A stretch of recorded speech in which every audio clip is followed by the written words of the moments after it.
Have you ever wondered why the most caring people, the ones who feel everything so deeply, often end up with partners who can't feel much at all? Why do empaths keep finding themselves with narcissists? This isn't just bad luck. It's not a coincidence. It's something much deeper. Something Carl Jung called the unconscious is pulling you toward what needs healing inside yourself. A narcissist doesn't just randomly show up in your life. They're drawn to you like a magnet, by wounds you might not even know you carry. That old pain inside you sends out a signal, and people whose darkness matches that pain, they hear it loud and clear. Think about it. If you grew up wanting to be seen without having to explain yourself, wanting to be loved not just for your good parts, but despite your flaws, and that didn't happen as a child, it leaves a deep ache. That ache is invisible to you, but it's deafening to others, especially narcissists. Here's the hard truth.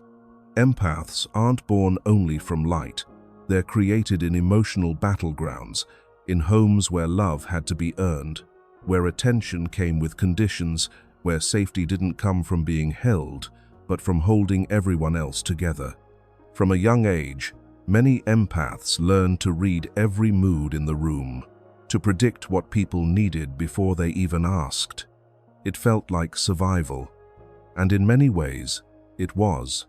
This creates an incredible gift. But like all gifts born from trauma, it comes with a cost. You lose touch with your own needs, your wants, your boundaries. Into that space walks the narcissist, confident, magnetic, seemingly solid. They appear to have the strength you feel you're missing. But here's the twist, they're just as wounded as you are. Their confidence is armor, not truth. They're missing something deep inside, too. So you meet two wounded souls in adult bodies. One tries to be loved by giving everything. The other is trying to feel powerful by taking everything. This isn't love. It's replaying old pain, what Jung called a projection.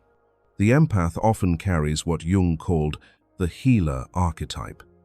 You believe that if you just love enough, understand enough, and forgive enough, you can save them, and in saving them, you'll finally feel worthy of yourself. The narcissist carries the false king archetype. They demand worship but avoid real closeness, because true intimacy would reveal their emptiness inside. And so the dance begins. One gives endlessly, the other takes endlessly. One fears being abandoned and does too much. The other fears are being controlled and pulled away. You're not loving each other. You're trying to fix your childhoods through each other. But Jung taught us something important. The unconscious doesn't seek happiness, it seeks wholeness. And wholeness only comes when we stop projecting our wounds onto others and start integrating them ourselves. For the empath, the turning point comes when you finally get tired of bleeding for people who won't meet you halfway. That's when the mirror cracks.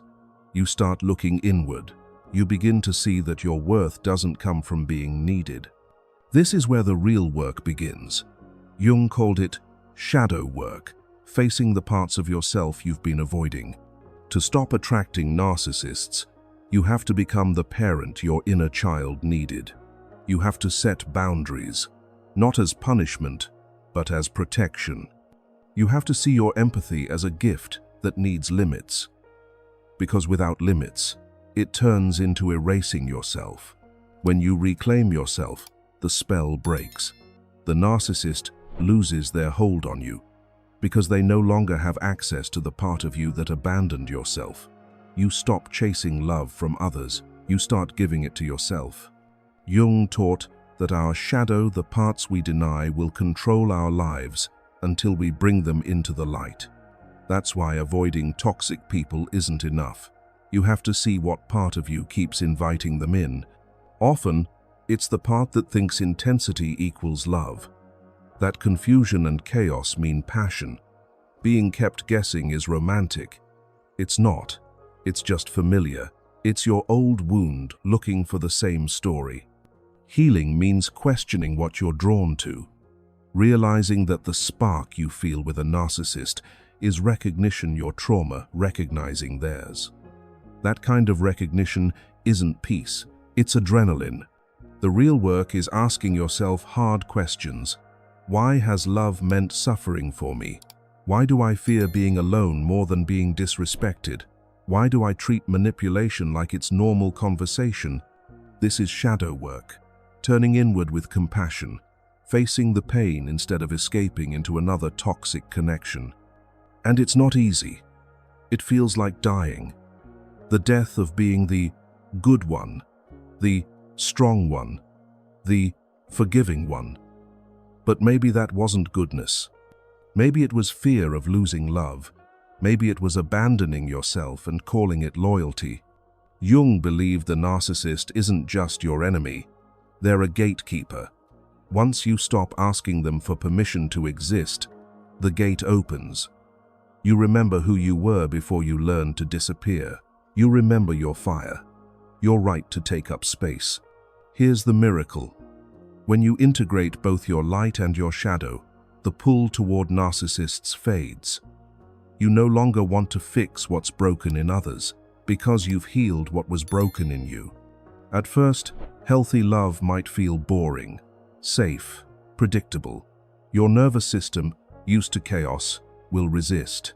But that's not boredom, that's peace. The final trap for empaths is shame. Shame for staying too long, for trying too hard. But there's no shame in loving. The only thing that matters is that you walk away, not just from them, but from the belief that you must suffer to be loved. The narcissist was never your soulmate. They were your mirror, your wake-up call. When you reclaim all the pieces of yourself you gave away, every yes you didn't mean, every dream you sacrificed, you step into what Jung called individuation. Your empathy stays, but it's rooted in wisdom. You love deeply, but you no longer rescue. You care, but you ask, is this mine to hold? People who take without giving fade from your life. People who meet you with respect and presence begin to appear. You realize you were never broken. You were just waiting to come home to yourself. And that is the end of the cycle and the beginning of a new one. If this message spoke to something deep inside you, don't keep it to yourself. Like, share, and subscribe, not just for more content, but to join a growing space where truth, healing, and self-discovery matter. This is Psyche Thera, and your journey is just beginning.